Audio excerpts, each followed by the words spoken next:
नमस्कार, मेरा नाम है श्वेता और आज के इस पॉडकास्ट की मैं होस्ट हूँ। और आज हमारे साथ है doctor Saili Chauhan. She is the chief fertility specialist of Femcare fertility Pune. And आज के इस पॉडकास्ट में हम एक बहुत ही इम्पोर्टेंट चीज़ को डिकोड करने वाले हैं and that is AMH। So ma'am, first of all very warm welcome to you. आपका बहुत स्वागत है हमारे शो में। और आज हम AMH के बारे में बातें करेंगे मैम। सबसे पहला जो मेरा सवाल है वो बहुत बेसिक और बहुत ज़रूरी है। वो ये है कि AMH होता क्या है और फर्टिलिटी में उसके क्या महत्व है। ओके, सो श्वेता, फीमेल्स में जो ओवरीज होते हैं ना, उनमें छोटे छोटे फॉलिकल्स होते हैं। सो AMH बेसिकली एक हार्मोन है जो ये फॉलिकल्स प्रोड्यूस करता है। और AMH बताता है कि उस पर्टिकुलर फीमेल का एग रिजर्व या उस फीमेल्स में एग का क्वांटिटी क्या है।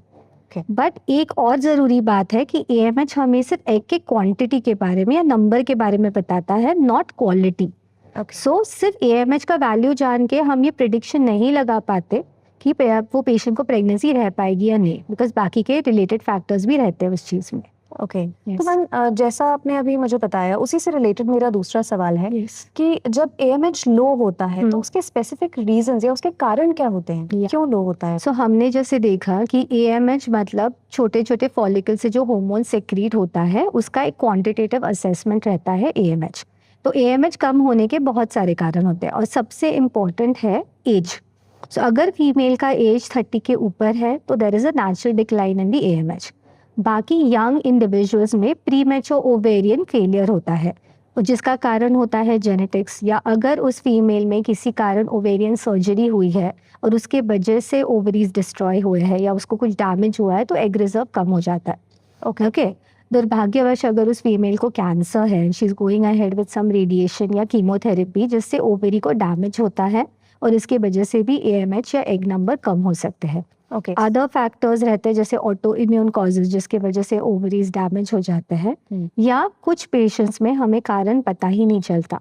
सो there is an unknown cause की सारी चीज़ें अच्छी है फीमेल्स में, there is no other factor, लेकिन AMH का वैल्यू कम है उन लोगों में। ओके, सो बेसिकली बहुत सारे कारण हैं जिससे AMH कम हो सकता है। तो मैम मेरा जो तीसरा सवाल है वो ये है कि क्या AMH कम होने पे नेचुरली प्रेगनेंसी अचीव की जा सकती है या नहीं? या सो जैसे हमने बोला कि AMH depicts the number of eggs, quantity के बारे में बताता है, क्वालिटी के बारे में नहीं। सो अगर उस पर्टिकुलर फीमेल का एज कम है, ओके, अगर उसके बाकी के फैक्टर्स जैसे उसके ट्यूब्स पेटेंट है, जैसे हस्बैंड के सीमन पैरामीटर्स नॉर्मल है, तो इन केसेस में हम नेचुरल प्रेगनेंसी के लिए ट्राई कर सकते हैं।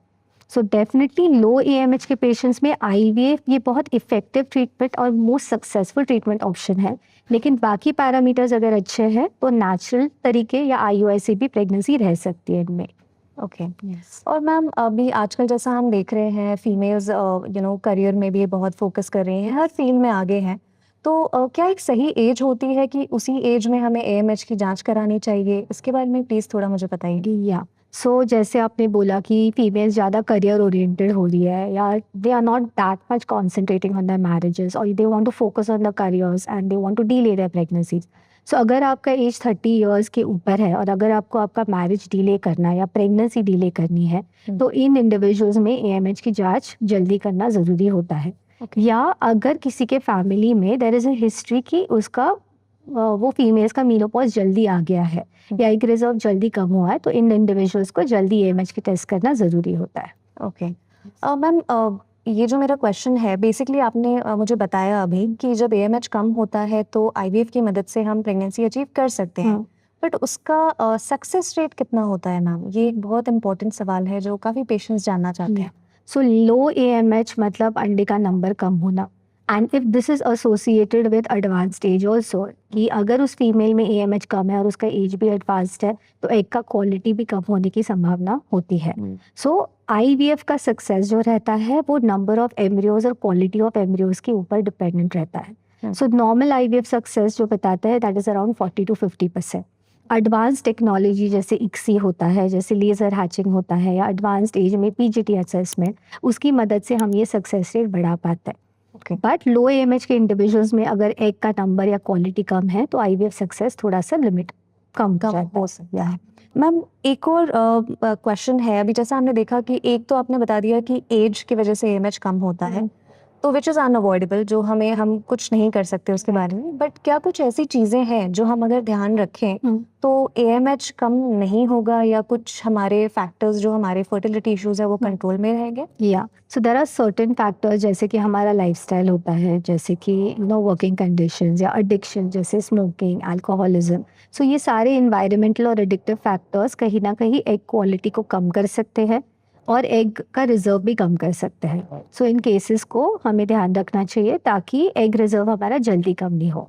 बट सर्टेन कंडीशन जैसे कि जेनेटिक्स होता है, ओके, तो उन केसेस में we can not do much. So in that cases अगर फैमिली हिस्ट्री है तो जल्दी से जल्दी AMH की जांच करना, और जितना जल्दी हो सके you should either plan for your pregnancy और go for the egg freezing process. Okay, तो मैम कुछ ऐसे मेडिकेशंस भी होते हैं जिनसे हम AMH को बढ़ा सकते हैं? या so what we have discussed is AMH is the reserve of the eggs, या the number of eggs that are present in the ovaries, and every female is born with a fixed reserve.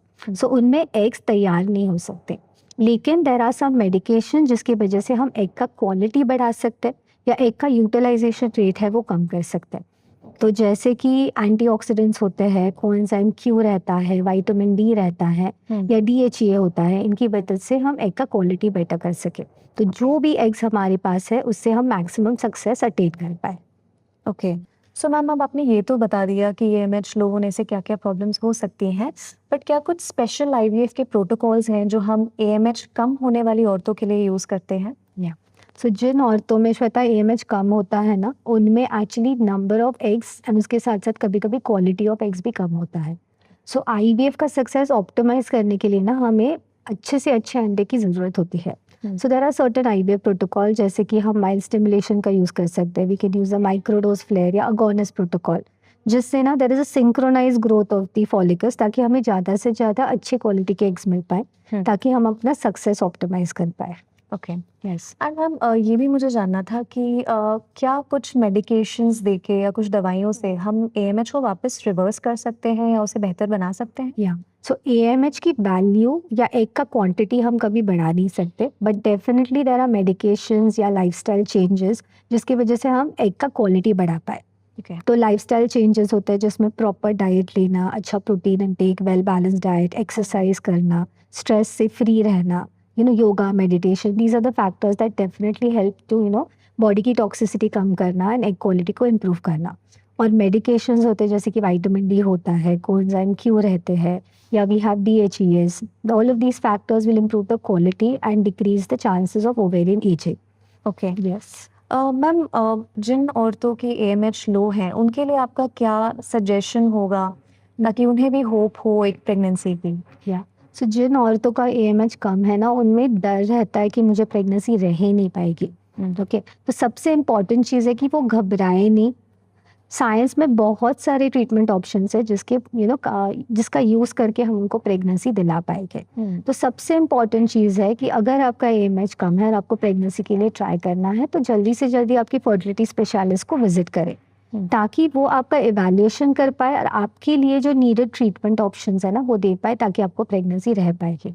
Okay, another important factor है जो भी addiction जैसे alcohol, smoking, जिसकी वजह से जो भी एग्स है उसका क्वालिटी कम होता है, तो ये एडिक्शन स्टॉप करने चाहिए and they should follow a proper healthy lifestyle, try to maintain a stress free environment, ताकि जो भी प्रेगनेंसी ट्रीटमेंट वो ले रहे हैं ना उसका सक्सेस बेटर रह पाए।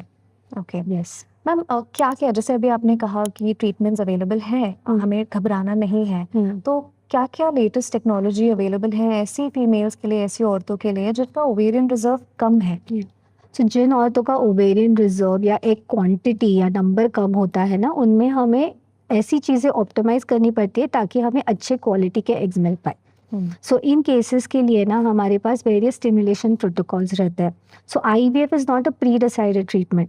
So depending upon the requirement हम ये ट्रीटमेंट प्रोटोकॉल्स उनके लिए पर्सनलाइज कर सकते हैं। सो जैसे हमने डिस्कस किया कि we have the mild stimulation protocols, हमारे पास अगोनिस प्रोटोकॉल्स है, डबल स्टिमुलेशन है, कि अगर अंडे का नंबर कम है तो सपोज एक साइकिल में कम एम्ब्रियोज बनते हैं तो हम 2 बार स्टिमुलेशन करके एम्ब्रियोज पुल अप कर सकते हैं ताकि उनका सक्सेस बेटर रह पाए।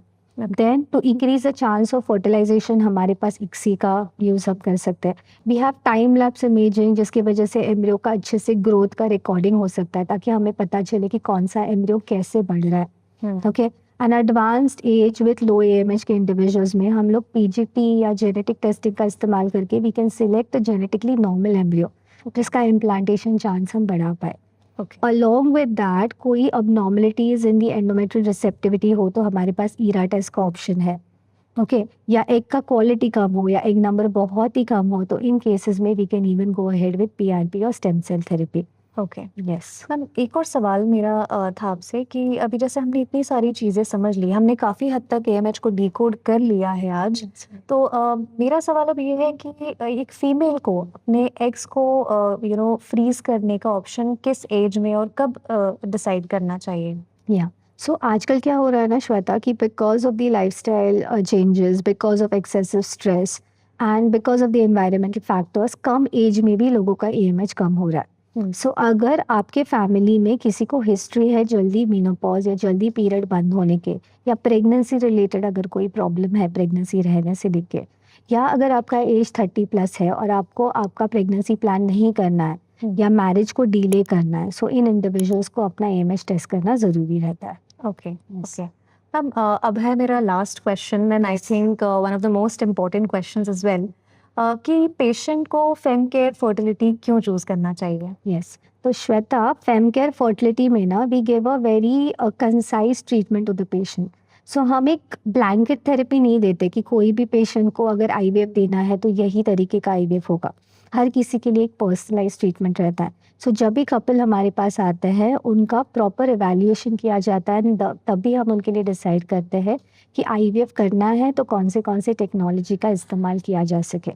जैसे हमने पहले बोला कि we have a team of expert clinicians, well qualified embryologist. हमारे पास बहुत अच्छी एम्ब्रियोलॉजी लैब है, सारी एडवांस टेक्निक्स है जिसकी वजह से हम आईवीएफ का सक्सेस इंक्रीज कर पाए. ओके, लेकिन हर किसी के लिए सारी टेक्नोलॉजी की ज़रूरत नहीं होती है. सो वो पर्टिकुलर पेशेंट के लिए क्या चाहिए उसका हम पहले प्री डिसीजन करते हैं, रिक्वायरमेंट जो है उसका एनालिसिस करते हैं and to get the best result हम उनके लिए वो ट्रीटमेंट अप्लाई करते हैं. Okay, that's very clear. Thank you so much, ma'am. Thank you. And thank you so much everybody. I hope आज हमने AMH को डिकोड कर लिया है. And अगर फिर भी आपके पास कुछ सवाल बचते हैं तो आप ज़रूर फेम केयर फर्टिलिटी पुणे को रीच आउट कीजिए. आपके जो भी सवाल हैं हमारे स्पेशलिस्ट डॉक्टर्स क्लियर करने की कोशिश करेंगे. So thank you so much. नमस्कार.